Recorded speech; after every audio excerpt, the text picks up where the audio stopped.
سردیوں کی بارشیں شروع ہونے والی تھیں۔ جنگل میں سبھی پنچھیوں نے اپنے اپنے مضبوط گھر بنا لیے تھے اور ساروں کے ہی گھر بڑے گرم گرم سے تھے اور بارش سے بچنے کے لیے انہوں نے خوب انتظام کیا تھا۔ سارے پنچھیوں نے بڑی ہوشیاری کا ثبوت دیا۔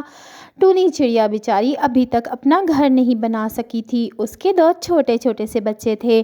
وہ اسی لیے اپنا گھر نہیں بنا سکی کیونکہ وہ اپنے بچوں کو چھوڑ کر اپنے گھر کے لیے لکڑیاں اور سوکھی گھاس نہیں لا پا رہی تھی کیونکہ وہ دانہ لینے جاتی تھی۔ اس نے ایک حل سوچا کہ اس نے کیلے کے پتوں سے اپنے اوپر ایک چھت بنا لی۔ بچوں نے کہا، مما ابھی تو گرمی ہے، ابھی تو بارش بھی نہیں آ رہی، پھر آپ نے ہمارے اوپر یہ پتوں کی چھت کیوں بنا دی؟ اس سے تو ہوا بھی رک گئی ہے۔ ٹونی کہتی ہے، بیٹا یہ میں نے تمہاری حفاظت کے لیے بنائی ہے، کوئی پتہ نہیں کب بارش شروع ہو جائے اور سردی شروع ہو جائے گی۔ اب میرے پاس کوئی گھر نہیں کہ جس سے میں تمہیں بچا سکوں، اس لیے میں نے یہ پتوں کی چھت بنا لی ہے۔ مجھے پتہ ہے میرے بچے ابھی بہت چھوٹے ہیں اور میں کچھ نہیں کر سکتی۔ بچے کہتے ہیں، مما جب ہمارے پاپا تھے تو ہم کتنے اچھے تھے، ہمارے پاس سب کچھ تھا، ہم دوسروں کی بھی مدد کرتے تھے۔ ٹونی یہ سوچ کر اداس ہو جاتی ہے۔ اتنے میں بہت تیز بارش شروع ہو جاتی ہے۔ بارش پتوں کی وجہ سے گھونسلے میں نہیں آ پا رہی تھی جس سے بچے محفوظ تھے۔ بچے یہ دیکھ کر خوش ہوتے ہیں کہ وہ بارش میں نہیں بھیگ رہے۔ ٹونی کو بھی تھوڑا اطمینان ہو جاتا ہے۔ پھر ٹونی کہتی ہے، بچوں میں نے تمہارے لیے چھت بنا دی، اب کھانے کے لیے بھی کچھ چاہیے ہوگا۔ اب اس بارش میں چھاتا بیچنے جاؤں گی، سب پنچھی اس بارش میں چھتریاں خریدیں گے تو میں تمہارے لیے کچھ کھانے کو لاؤں گی۔ پھر ٹونی چڑیا چھتریاں بیچنے چلی جاتی ہے۔ اتنی تیز بارش میں اس کی چھتریاں بکتی ہیں کیونکہ سب پنچھی اس سے چھتریاں لینے آتے ہیں۔ ٹونی سب کو چھتریاں دیتی ہے تاکہ وہ اپنے بچوں کے لیے جاتے ہوئے کھانا لے کر جا سکے۔ یہ بارش تو پتہ نہیں کب رکنے والی تھی کیونکہ سردیوں کی بارش تو لمبی لمبی ہوتی تھی۔ ٹونی کو بہت فکر تھی، پتہ نہیں پتوں کا گھر جو اس نے بنایا تھا اپنے بچوں کے لیے وہ ٹوٹ نہ گیا ہو، اس کے بچے کس حال میں ہوں گے۔ ٹونی پریشان تھی لیکن چھتریاں بھی بیچ رہی تھی تاکہ کچھ پیسے ہوں، ورنہ تو اس کے پاس کھانے پینے کو کچھ نہیں تھا۔ اس کا شوہر جو مر گیا تھا، اب اس کے بچے بھوکے تھے، وہ نہیں دیکھ سکتی تھی۔ پیچھے سے کیا ہوا کہ اس کے بچوں کا گھونسلہ ٹوٹ گیا۔ تیز ہوا جو چلی تھی، گھونسلہ کچا تھا، بچے گر کے زخمی ہو گئے اور وہاں پر رنگین طوطا آ گیا۔ اس نے جو بچوں کا یہ حال دیکھا تو اس کو بہت دکھ ہوا۔ اس نے بچوں کو اٹھایا اور کہا، میں تمہارا انکل ہوں، پریشان نہیں ہونا، میں تمہیں لے کر چلتا ہوں اپنے گھر۔ جب تمہارا باپ زندہ تھا تو وہ ہماری بہت مدد کرتا تھا، لیکن افسوس اب تم لوگوں کو پوچھنے والا کوئی نہیں ہے۔ بچے اس کو دیکھ کر تھوڑے سہمے ہوئے تھے۔ بچے خون میں نہا گئے تھے کیونکہ انہیں کافی چوٹ لگی تھی اور تیز بارش بھی ہو رہی تھی، وہ سردی سے کانپ رہے تھے۔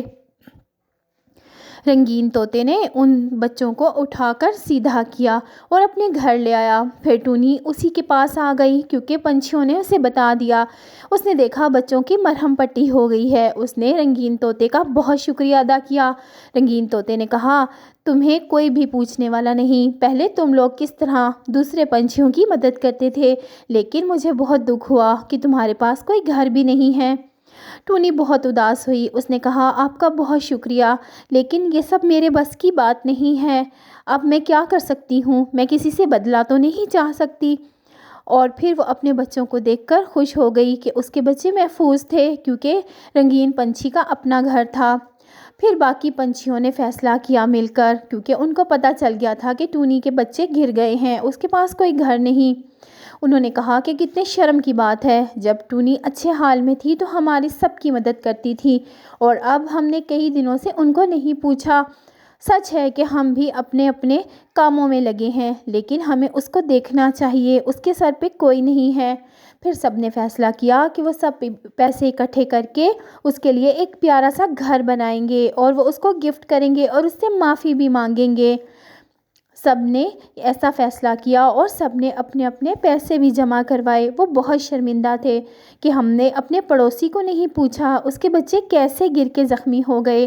اگلے دن انہوں نے پیسے جمع کر کے ایک بہت ہی پیارا سا گھر خریدا جو کہ مضبوط بھی تھا۔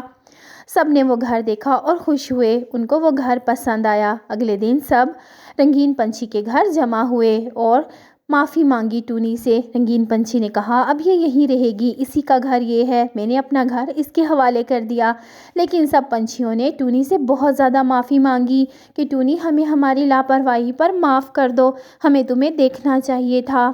ٹونی نے کہا، ٹھیک ہے، تم پریشان مت ہو، میں تم سب کو معاف کرتی ہوں، کوئی بات نہیں، تم سب بھی غریب پنچھی ہو۔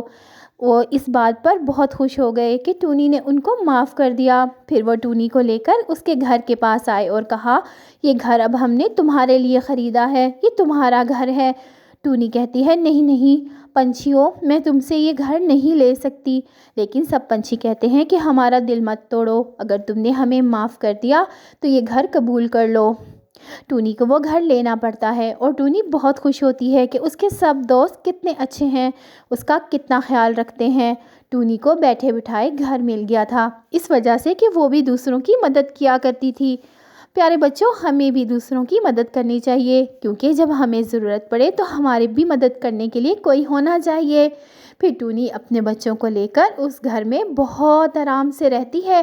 اب وہ صرف دانہ لینے کے لیے جاتی ہے، اس کو اب ٹینشن نہیں ہوتی کہ اس کے بچے گرمی اور بارش میں بھیگ رہے ہوں گے یا ان کو کوئی پکڑ کر کھا جائے گا۔